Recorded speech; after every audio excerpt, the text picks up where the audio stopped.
Hello again, witches, seekers, and friends, and welcome to the Fat Feminist Witch Podcast, the show where we do a little ranting, raving, and wand waving. I'm your host, Paige, and together we are going to explore magic and spirituality, social justice, the psychic realm, the natural world, and most importantly, empowering kids with magic.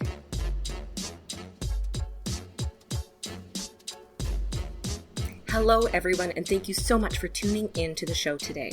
This episode will be slightly different than what you're used to, and that's because today's show is family friendly, and the author I'm talking to wrote a book specifically for kids. So there won't be any swear words or bitter speeches on this episode. Instead, my guest and I will be sharing ways to explore magic and spirituality as a family, and we'll be taking some music breaks so you guys can jam out or sing along, get up and shake your limbs and dance, or just, share your thoughts on the episode. If you've never listened to the show before, and especially if you're a kid or teen listening with your older sisters or your parents or your older cousins or friends, hi, welcome to the show. I'm Paige, but many people know me as the Fat Feminist Witch. You might be thinking, whoa, those are not the nicest words someone could use to describe themselves. And one or all of them might be a bit scary. But I use them to show people that it is okay to be themselves in whatever way they choose. In fact, it's more than okay. It's very, very magical. I'm so excited to have you here today with me and to share this magic with all of you. Today's special guest is Nikki Van De Car, the author of Wellness Witch and a new book called The Junior Witch's Handbook, a kid's guide to white magic, spells, and rituals, all about empowering young people through real magic and witchcraft. The book comes out on June 2nd. We'll be talking about her books, of course, but we also talk about her own family, her kids, and the ways that they make magic together. I loved the book.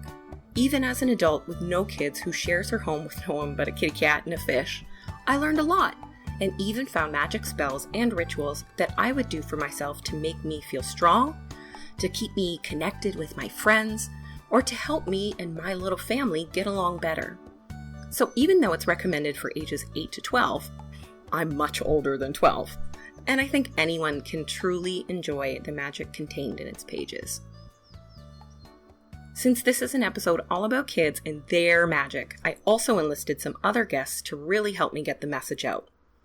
A couple of fairies. Say hello to all the junior witches out there, come on! Now, when it comes to fairies, no one sees, hears, or understands them better than kids. It really is one thing about growing up that's a real bummer. So when you hear them twinkling, singing, or flying around throughout the episode, pay some extra attention. Your parents or the older people you're listening with probably won't understand a word they're saying. You might have to translate it for them. So tell them what you hear, and what messages the fairies have for you if you like. Or you can keep that secret and let the fairies guide you towards a life of magic. The choice is yours. So let's get Nikki out here now to share some wisdom from the Junior Witch's Handbook. I hope you really like it. Thank you so much for joining me today, Nikki. I'm so excited to have you on the show. Hi, Paige. I'm excited to be here. Nikki is the author of, today we are talking about the Junior Witch's Handbook, but she is also the author of Practical Magic and Wellness Witch, which I will also be reviewing on the show at later time. So stay tuned. I'm pretty excited to have you here. Yeah, it's a lot. It's been a busy couple of years. Well, it's good stuff. So it's really good stuff. So that's a good thing. I really loved the Junior Witch's Handbook. I'm not a kid and I don't have kids, but I thought it was really great. Well, I wrote it for two people. I wrote it for my daughter, who's 10 and a little witch herself, but also for myself back at that age when it was a book that I would have wanted, because the idea behind it was not just about how to create your own practice as a child and to lean into that and to feel empowered and, all the good things that come with being a witch, but also to navigate how to kind of create a coven, how to find like-minded friends and and do this kind of work and play together. Yeah, that's how I felt when I was reading it, that it definitely would have been something I would have loved to find at this age. I really, really, some of the books that I read when I was younger that were written for a younger age group were just, they were sugar coated. It went beyond being appropriate for the age to something that didn't seem very real or practical. Mm-hmm. And with your book, like, this is a real book on real magic and witchcraft. It just happens to be family and kid friendly. Yeah. And I think you did a really great job with that. Well, there's nothing different. At first, writing the book was kind of a challenge in that way, where I'm going, I don't know, I'm saying the same stuff that I would say to an adult. Yeah. It's still magic, just because you're younger. So I tried to have it be like, what kind of magic would kids be interested in? And for that, I was lucky to have my daughter. She actually helped me come up with like the table of contents, what she would want to explore. There weren't enough unicorns in it, but other than that. That's awesome. I was actually going to ask, if you had kids, do you guys do magic stuff together? Like, do you guys practice together? We do. I would say that the majority of my practice is with her. Cool. There are some, if I'm working on some, shadow work or something like that, I'm probably going to want to do that on my own. But I don't need to get into that with her. But right. but the majority of my practice is nature-based. And with that, she's all in. So, we do a lot of crafting. A lot of my practice is based around making things. I just really like to make things. So whether that's cooking or, remedies or crafting, a lot of the time, that's our practice. And she is 100% down with all of that. More often than, she's actually more of a practicing witch than I am, because I'll be like, all right, I'm good for a while. And she's got a whole potions lab up in her treehouse up there that she's working away at. Yeah. Wow, that's the cutest, like, mental image. She's got all that youthful enthusiasm, right? And it's just bursting out. That is fantastic. I love that. I just think that's so sweet. And I love thinking of young witches this age, 8 to 12. A lot of what you see about witches these days is really marketed towards, in your 20s and up. People my age, a little bit younger now, but and even a little bit older. So it's exciting to see real witchcraft for kids and see how creative they can get with it. It's a very crafty and creative book. I'm not surprised you guys spend a lot of time doing that. Well, and it's actually something that's really shifted recently, because I was interested in exploring writing for this audience, actually older, like teenagers. And this wasn't even that long ago, and there was some concern that their parents would be like, oh no, witchcraft, devil worship, drugs, whatever. Like it's the gateway to all bad things. And so, I didn't end up doing it. And that was really not that long ago. And then there's been this kind of process of understanding that that's not really what we mean by witchcraft. Yeah. It's definitely, now that it's more out in the open, people can see how, pretty much how tame it is, how, just creative and empowering it is, how personal it is. It's not anything like what a lot of people think. No, not at all. And it's funny, because that's something I wanted to sort of address in the Junior Witch too, because your kids are going to run into that. I mean, we run into that as adults. My parts of my family are very concerned about me, and therefore also very concerned about my daughter. But she runs into it, with kids too, and there's still this perception. And how do you navigate that? It's tricky enough as an adult. Right. Yeah. So have you been a practicing witch like her entire life? Nearly, actually. So interestingly, my first book, Practical Magic, I wasn't really a practicing witch when I wrote that. I kind of frame it as, it's for the Wicca curious. Yeah. And that was definitely me when I wrote it. And but in the process of writing it, I kind of got back to the person I was when I was my daughter's age. Yeah. And what I'd been interested in and what magic meant to me back then. And I realized that that's not different now, that I'd moved away from it, but actually I still feel that way. Yeah. And that was an incredibly eye-opening experience. And I realized that I want to live that way. And why not? So I started exploring more of that, just I got to decide what my practice was going to be and have some intention around it. And so, yeah, for the most part, I've been practicing for as long as she's kind of been aware. Did you guys ever have to have, a talk about it to explain? How did she start getting interested in your witch? Like, how did you start to share that with her? Actually, the gateway for me was pagan holidays. I love them. Holidays are the best. Kids love holidays, right? Exactly. They don't care what it is. They love a holiday.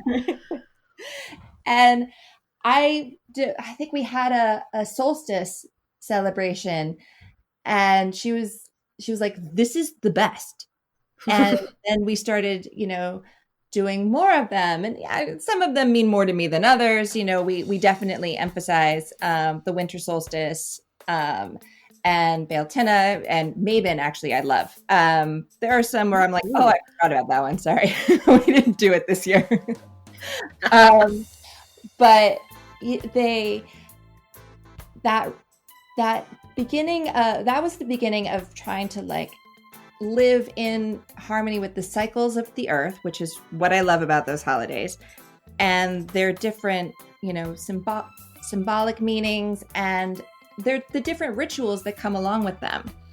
And so once we started doing that, we started exploring other things, and making remedies is my favorite part, I think.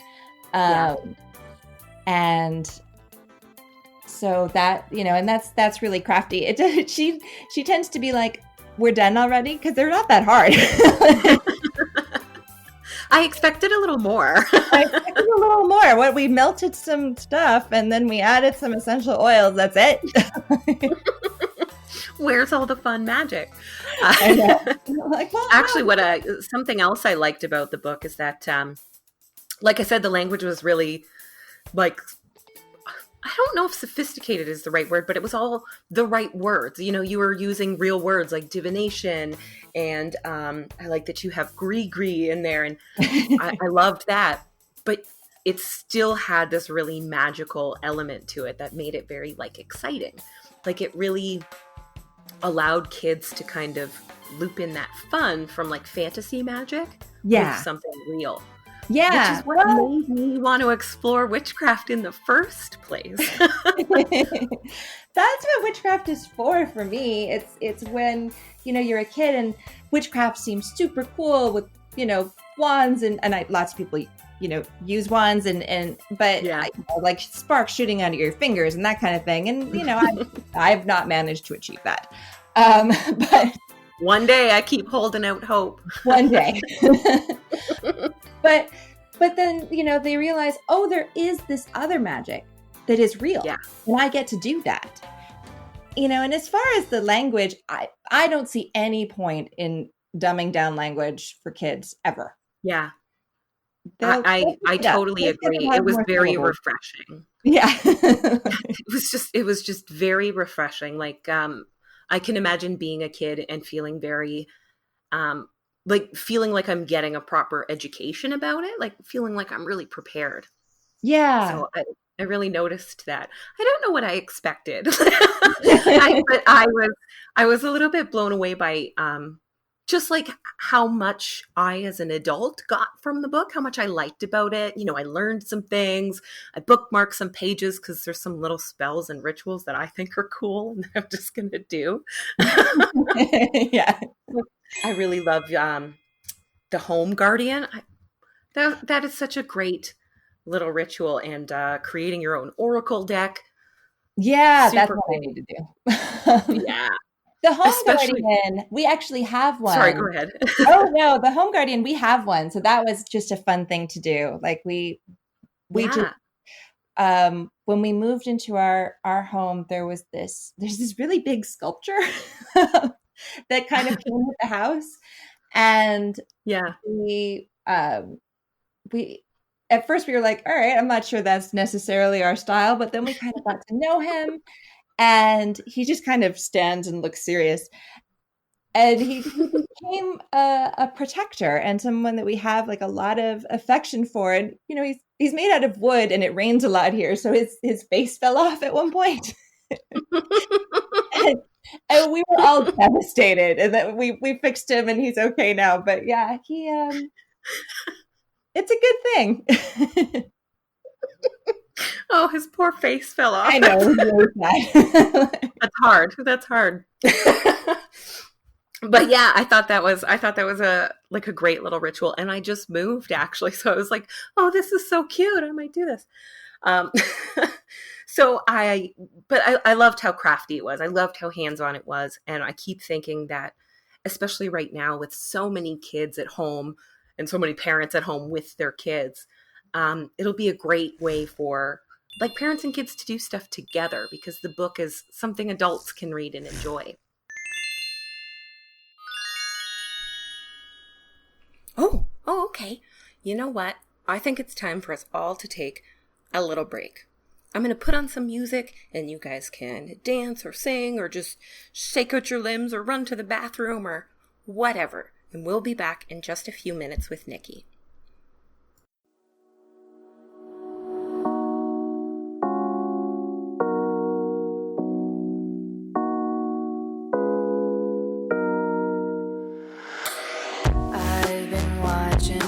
Childhood on old tapes from the past.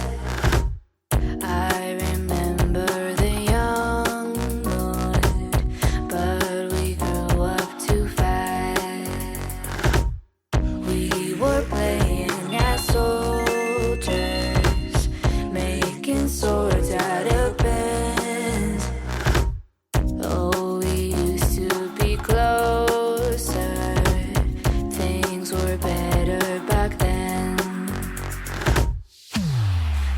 No monster, there were no moon, there were no monsters, still I'm chasing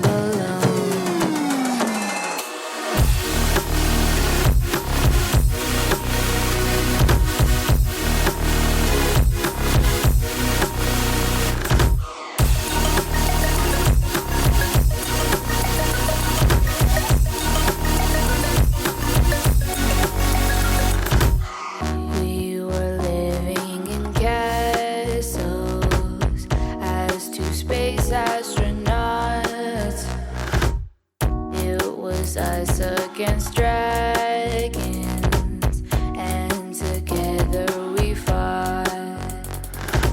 We were hunting for treasures, flying ships to the moon.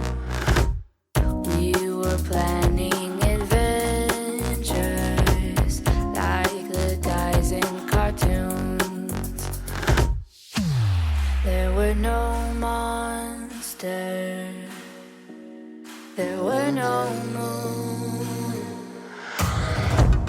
there were no monsters, still I'm chasing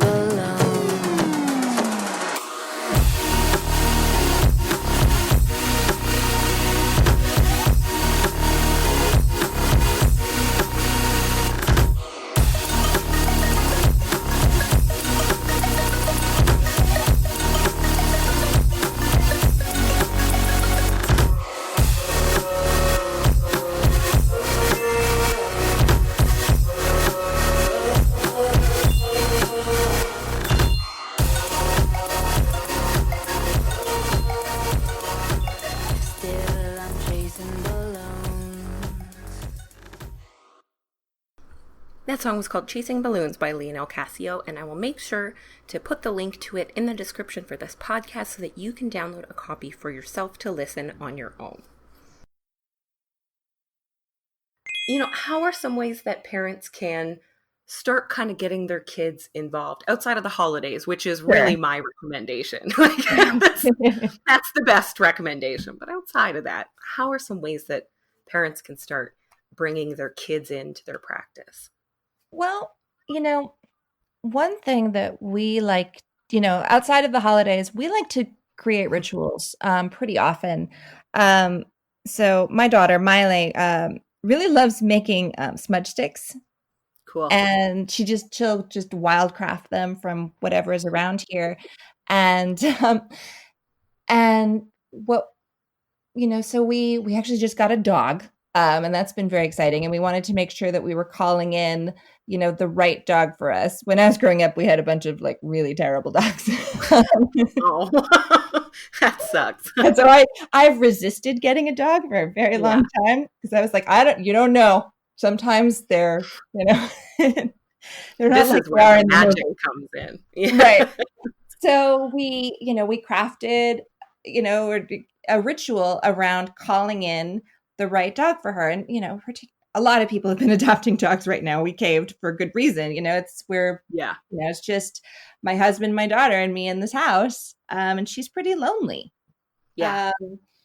And so I think that is a really, not necessarily the dog part, that's for every family to decide on their own, but that you can ask for what you need and create a way of, like this manifestation, but it's more magical than just imagining it if you do a ritual. And I think the word ritual sounds kind of scary to people. People are imagining like blood sacrifice or whatever. And what we do is we just talk freely. I'm not very good about reciting spells. For me, it feels awkward. I'm the same way. Yeah. A lot of witches love it. And I think that's fantastic. For me, it feels, I feel like I have to look at it or memorize it, and I get anxious and I say the wrong thing. And then I just feel like it just puts too much pressure on the whole situation.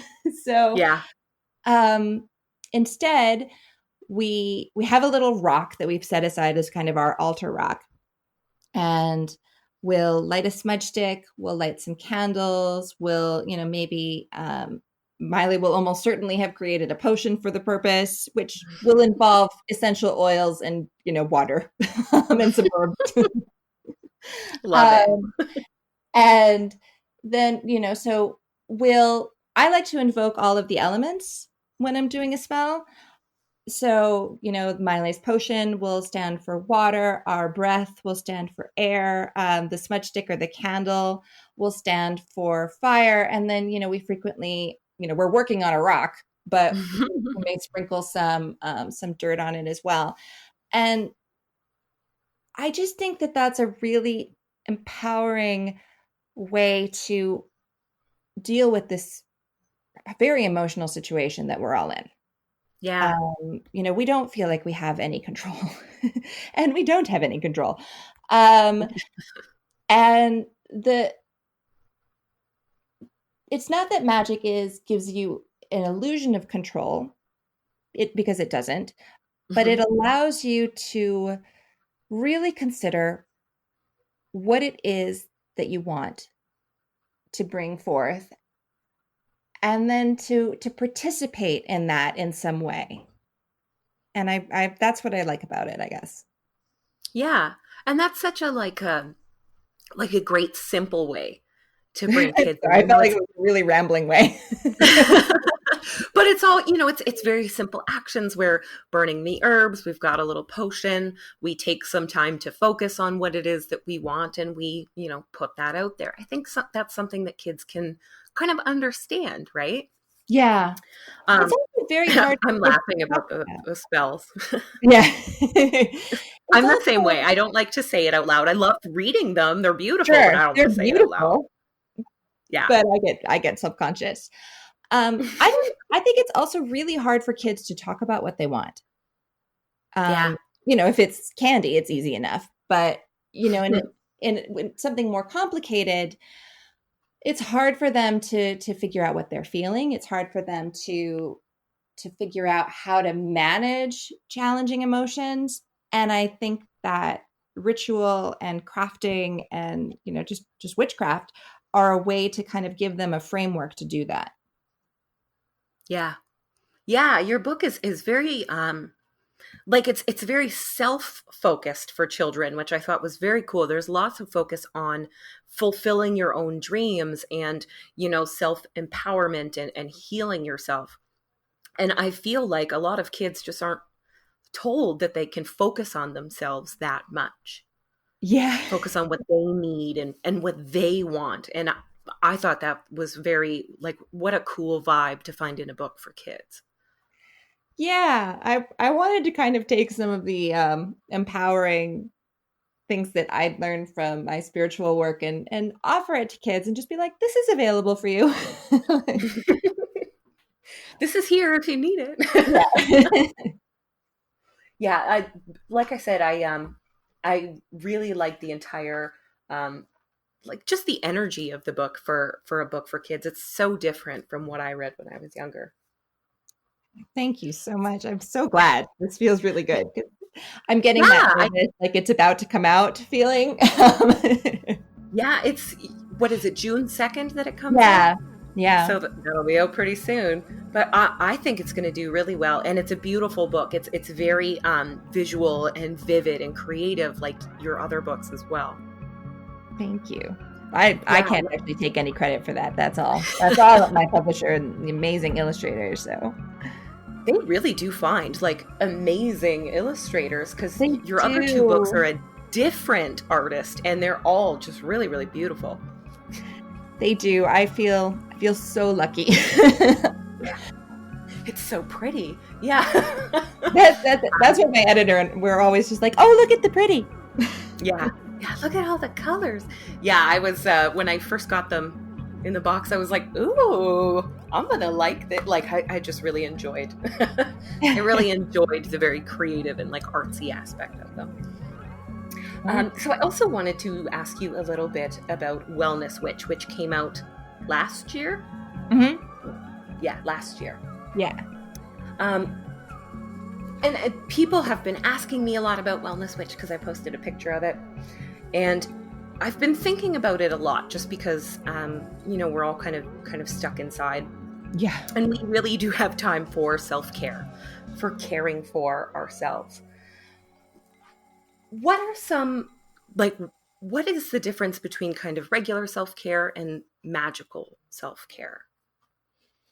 Well, you could do every single thing that's in Wellness Witch, and it would just be regular self-care and not magical self-care if you chose to make it so. Because the only difference is what we make of it, right? And Mm-hmm. it's kind of like when, how we were talking about sparks don't fly out of our fingers. Magic is what we decide it is. And I've decided that for me, magic is the energy and the love and the intention that I put into something. Whether that's the dinner that I'm cooking for my family or, the soil that I'm turning for my garden, which is not that successful. Gardening's hard. Don't feel bad. Gardening's hard. I'm learning a lot. And even a conversation that I'm having with my friends, those, for me, all of those things are magic. And for someone else, they wouldn't be necessarily. Because magic is about choice and intention. And I choose to believe in my own power, which we all have, by calling it magic and leaning into that. And I think for me, it makes things more effective. If I've made myself a bath with bath salts and herbs, and I've lit the candles and I've done all that is that different from someone else's, bath? Probably not on the surface, but for me it is, because I'm invoking, the goddess Yamaya, or the just the healing power of water. Yeah, it's that intention that you put into it. Exactly. So I guess that's a complicated way of saying yes and no at the same time. Well, a lot of wellness witches is how you can create things like baths and teas and things like that to, help you be well, to improve your health, to improve your sleep, to what have you. How did you get started creating all of these? And I completely forget the word that you used earlier that was so perfect. Oh, remedies? All of these remedies. Yes. Yeah. All of these natural remedies. How did you get started creating some of these natural remedies and working them into your intentional practice? I think I only started doing it a few years ago. It was before I started writing Wellness Witch, and actually Wellness Witch came because I was like, I love everything about this. This is what I want to get it all out. Yeah. I think maybe the first one was when I couldn't get any Vicks Vapor Rub. It's an emergency. It's an emergency. When I was a kid, my mom would rub Vicks on my chest when I had a cold. And I have such a powerful association with that. Like, Vicks is the healing. And let's be honest, the healing came from my mom rubbing it on my chest. It wasn't Vicks. Yeah. But that scent and that comfort, I always felt like that was going to make me well, and it did every time. And so my daughter got sick and there wasn't any Vicks Vapor Rub, and I was like, this cannot stand. What am I going to do? What am I going to do? And I looked up how to make a eucalyptus chest balm. And I was like, wow, it's actually really easy. And, my first batch was just, eucalyptus essential oil and olive oil. And I was like, good luck. There we go. But, then I was like, how deep can you go? And you can making your own herbal oil by steeping eucalyptus leaves is actually incredibly easy. And, it takes some time, but then you've put so much more into it, because you've gone and you've foraged the leaves and you've gotten their oils all over your fingers. And then you've filled the jar and you've let the jar sit in the sunshine and you've checked on it, continuing to give it your love and attention. And then when it's ready, it for me, the more work that goes into something, the better. Well, it's energy poured in for sure. Exactly. And for me, that's really fun. Okay, friends, we've got to take another little break here. And unfortunately, this is not another music break, but what it is a break for me to share a little bit about my sponsors for the show. All of the sponsors I have for the show are ones that I truly believe in and that I'm excited to share with you guys. Plus, making commercials is so much fun. So we'll be back in just a couple of minutes with more from Nikki talking about making natural remedies. Over the last 3 years, I've shared a lot about my ongoing journey to better mental health, and I get messages all the time from listeners who are also struggling and looking for someone to talk to. Unfortunately, it can be very difficult to find therapy that is fully accessible, financially or otherwise. That's where BetterHelp comes in. BetterHelp is an online service that can connect you with real licensed counselors who can be available on your schedule and right where you are. With 4 different ways to communicate and a wide range of specialties, there's a good chance you can find someone perfect for you, all without leaving home. Everything is confidential, and if you ever feel like your counselor isn't the right fit for you, you can switch right away. Not only is the service really affordable compared to in-person therapy, they also offer financial aid for those who need it. It's okay to need help. You deserve to get better, and you can start that journey at betterhelp.com/fatfeministwitch and save 10% off your first month. That's betterhelp.com/fatfeministwitch. Wild Magic grew out of a fascination for herbalism, a love of witchcraft, and a passion for creating natural, chemical-free products that honor our bodies and the earth. All items are handmade by Clarissa Camp with you and Mother Earth in mind. Made with love, purpose, and a sprinkle of magic, we craft intentional products for mindful witches who have a profound relationship with the planet. Our ritual bath salts and sprays are crafted with herbal and mineral ingredients to support your magical intentions, cleanse your sacred space, provide protective barriers, or just bring a beautiful chemical-free scent to your body or your home. So visit our website to learn more and check out our herbal-infused body butters, lip balms, and healing salves, because right now listeners of the Fat Feminist Witch podcast can get 20% off by going to thewildmagic.com/fatfeministwitch and entering promo code FATFEMWITCH20 at checkout.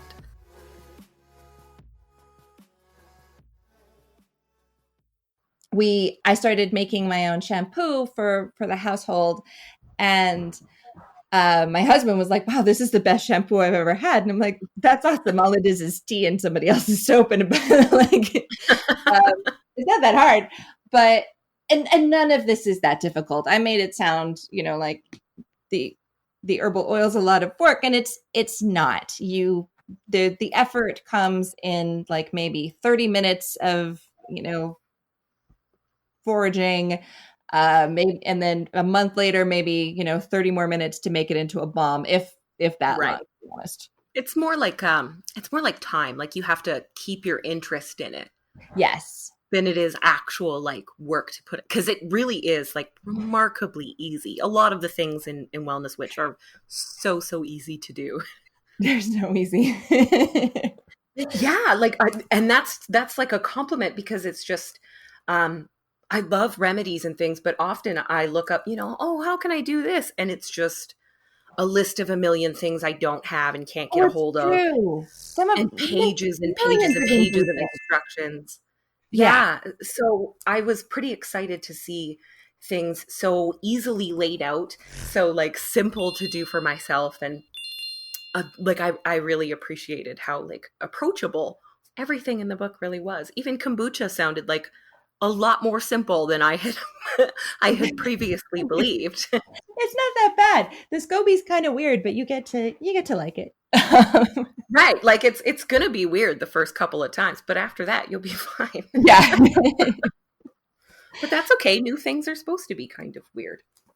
Well, I think the ease of the recipes partly came because I don't have access to a lot of weird ingredients. We live out in the boonies, and that's great, and I love it, but it's not like I can go to a true magic shop or, go get some of these more challenging things. And so I found that it's actually not, again, good news. Magic is about intention, so you can kind of make anything work for you. But I'm a huge fan of essential oils. There we go. I have, I needed to bring this, this plant, plant energy into this spell.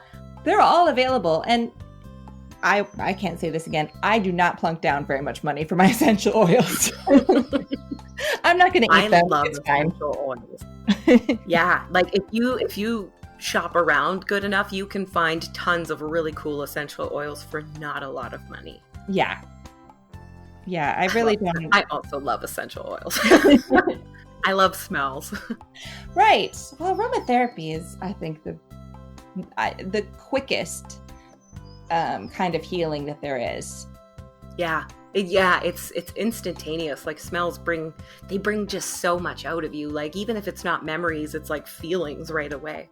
Yeah, so exactly. I love smells and essential oils. Something really neat about Wellness Witch is it's kind of divided into 3 parts. So we have, the wellness of the internal and wellness external. And then you have wellness of home and your home environment. And what a cool thing to include. especially right now, I think that this is Yeah. something, that people might be noticing. Maybe their home doesn't feel the way they want it to feel. How can people start to tell if if their home needs a wellness check or Yeah. maybe a checkup or an update? How can people start to kind of make that vibe at home a little bit better, especially now? I think, quarantine aside, I think we've all hit points where we're like, I don't want to be here. And that's for me, that's such a difficult thing, because my home has to be my sanctuary. I have to be able to feel at peace here. And, sometimes the answer is, I haven't cleaned in a while and I better. That's my problem. That definitely is part of it. But sometimes, even when my house is really clean, something doesn't feel right. And we had a chair that it was an extremely comfortable chair, but I just had bad associations with it. And it was ridiculous. It was a very, very nice chair. It was very comfortable. We'd had it for a long time. And I was like, I just don't like it. And we got rid of the chair finally. And my husband was like, this is all right. This is what we're doing, apparently. Yeah. And it really made a difference. Yeah. And and the chair went to a good home somebody who didn't have bad associations with it.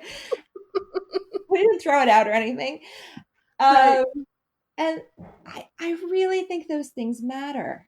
And because if you have some sense of obligation tied into your home, or you just don't like that painting that your aunt gave you, you don't have to hang it. You don't have to hang it up. Yeah. Go back away. You can go away. It's all right. And now those are all very sort of, those are more external issues. There are internal issues that are likely to crop up, during quarantine particularly. So if you've cleaned your house and you've done a furniture and an art check and you're still like, no, all of this is fine, then it might be because there's some stagnant energy built up. Since we're all locked inside, that's no surprise. That's right. It's getting pumped out at a much greater rate right now. Yeah. And the fact is, there's not a lot we can do to change that. There's only so much meditating that you can do. And there's only so much, like the home yoga, that can really fix this. There isn't any fixing it. So I think it's a really good idea to do a home cleansing. Normally I would do it just like once or twice a year. These days it's happening way more often. And there are lots of different ways. A lot of people really like smudging. You can wave some Palo Santo around, you can burn some incense. My husband has asthma, so that I really like doing that, but that's not going to fly in my house. So I'll instead, again, aromatherapy is really important. So I'll burn some essential oil, and that doesn't bother the asthma. Crystals are also a really good idea. I normally use crystals. I keep them at my desk. I keep a handful of certain crystals that are just my favorites. And whenever I'm feeling like I can't stay focused, I'll just hold one of them. Or if I'm on a really irritating phone call, I'll hold another one. It'll help me through.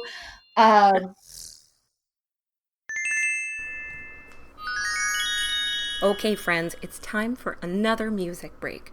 This is another song by Leonell Cassio, and this one's called Night Sky.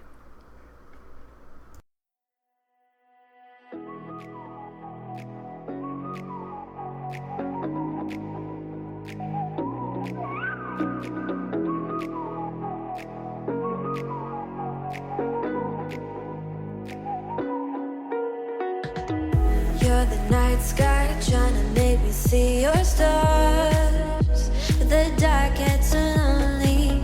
Now I see violet, I can feel silence.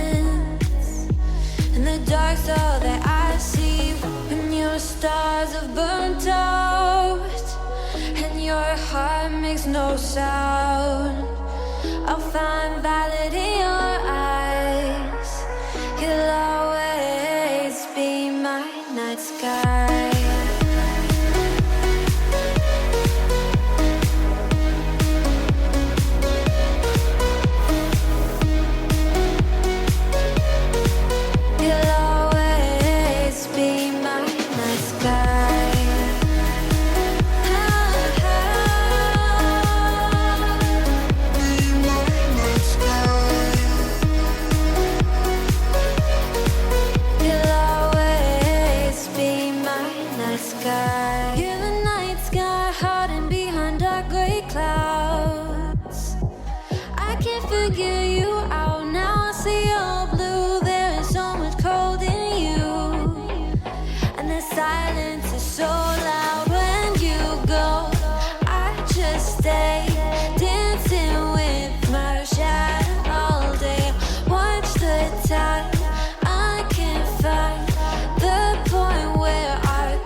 No sound. I'll find valid in your eyes. You'll always be my night sky.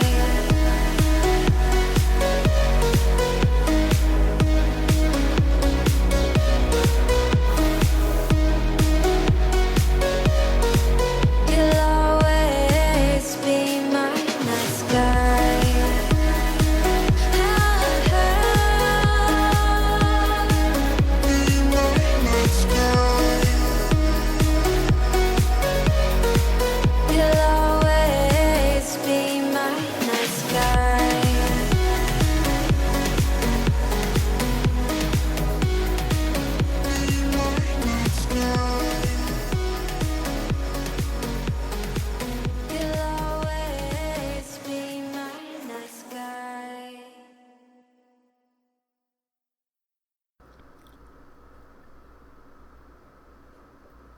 All right, welcome back. I really hope you enjoyed that music by Leonell Cassio.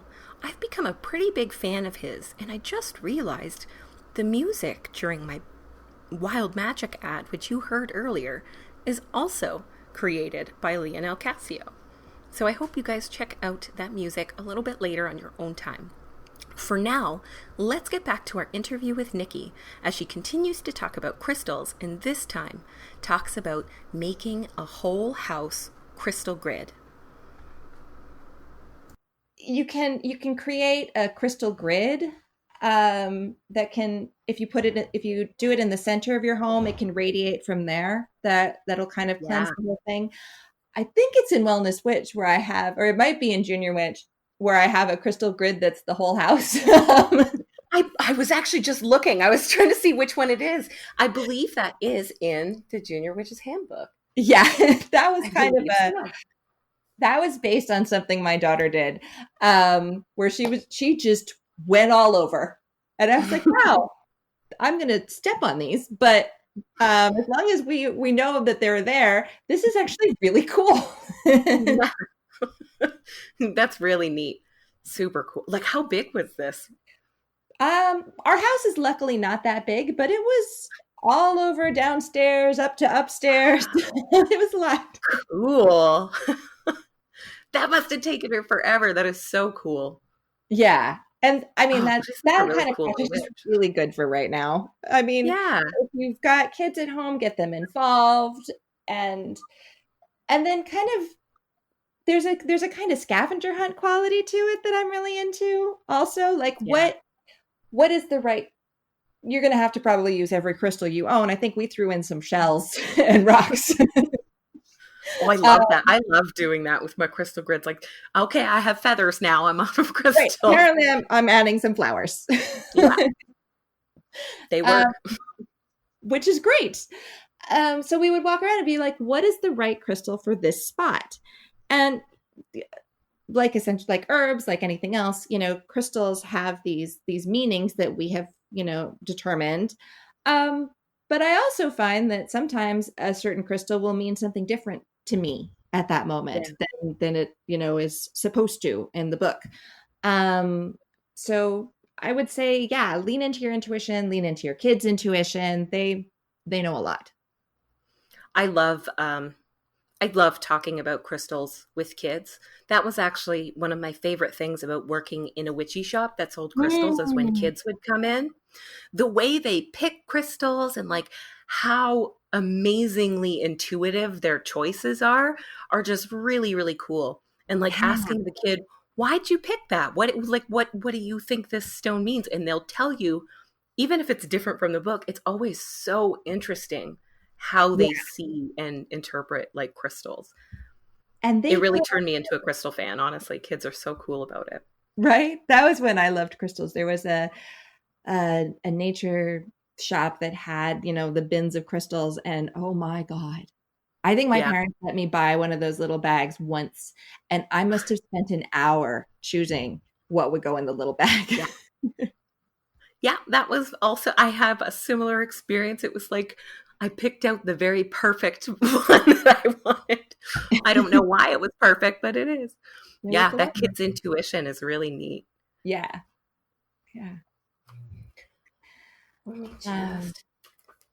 I think that was all of the actual like prepared questions that I had.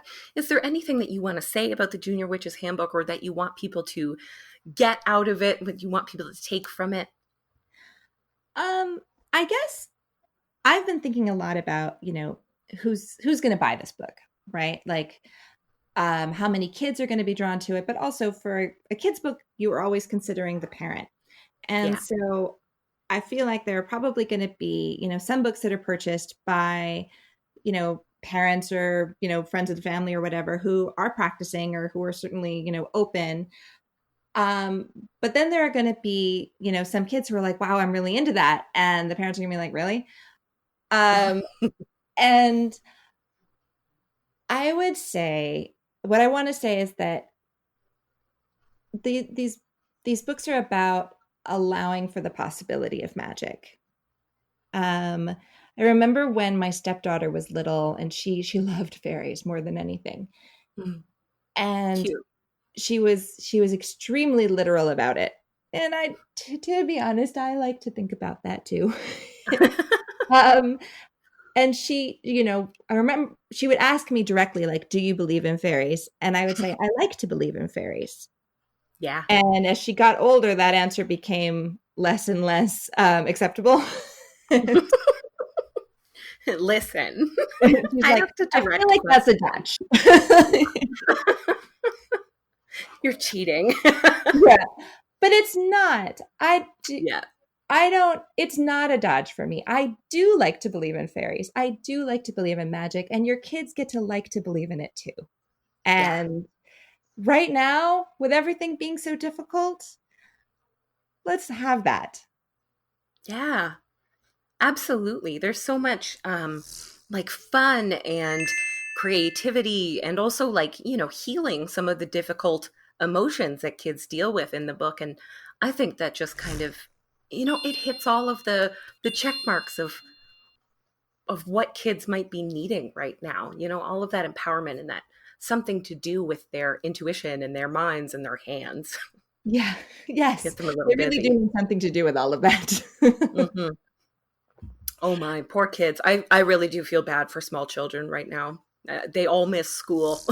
I'm sure. They're so lonely. They're just so lonely.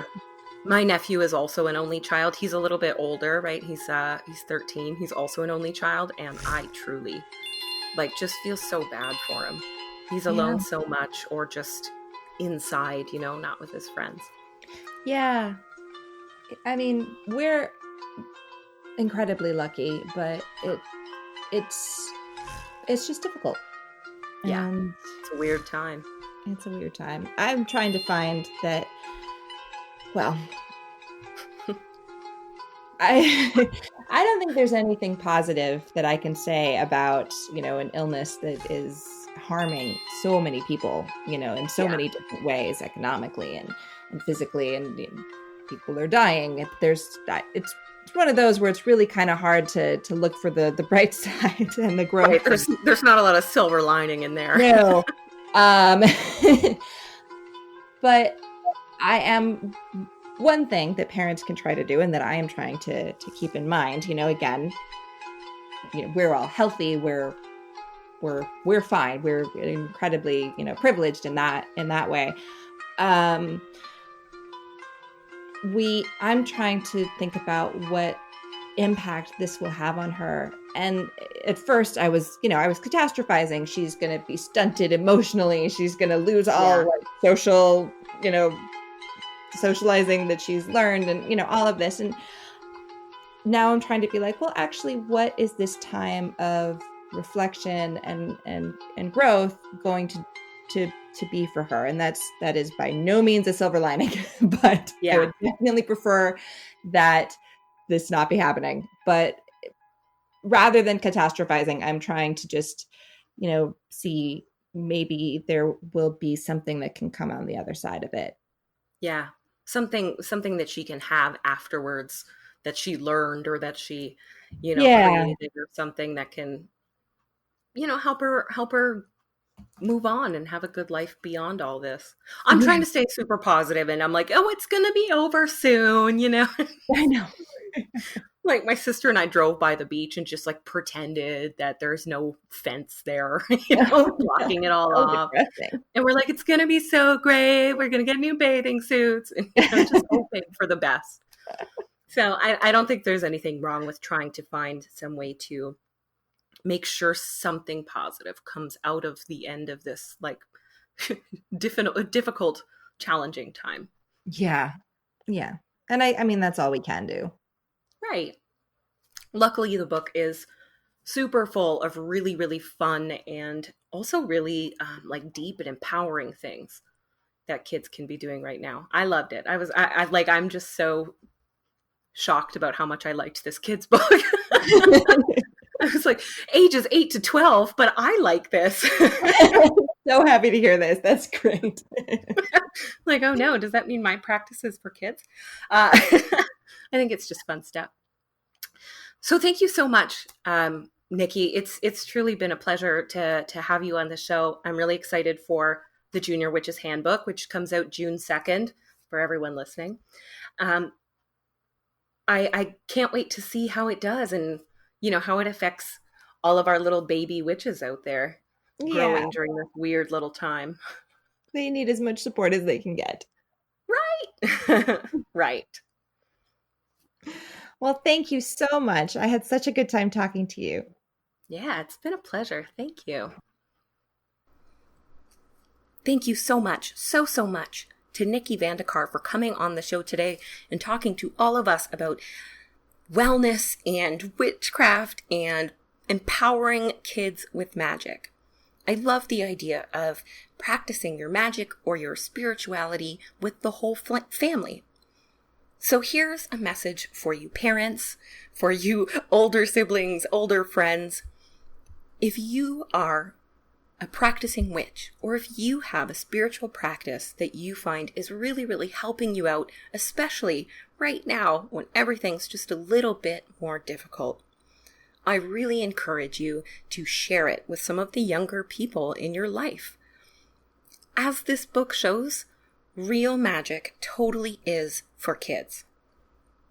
As if there was any doubt. So share that with them. Share your spiritual practice. Share the magic that you see in your life and in the world around you. Thank you also to all of you for listening today. This was a super fun episode. It was definitely a little different from what I regularly do. But I like that. I like being able to talk about something totally new and totally different. Although my show is regularly made just for adults, and we cover some very adult themes and ideas in all the episodes, I'm really happy that I got to do an episode for all ages, for families, for kids now. And I really hope that in the future I'll be able to do more episodes for you and include you more in the world of magic and witchcraft.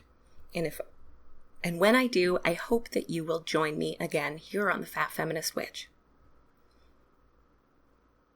If you or anyone you know wants to learn more about the Fat Feminist Witch podcast, what I do, the books that I write, or how you can get yourself a copy of the Junior Witch's Handbook, you can find all of that at www.thefatfeministwitch.com. If you would like to support the show, because this show is completely supported by wonderful listeners and advertisers just like you guys, you can do that by going to my website. You can click the button that says Buy Me a Coffee. You can also join a private monthly membership group through patreon.com/thefatfeministwitch.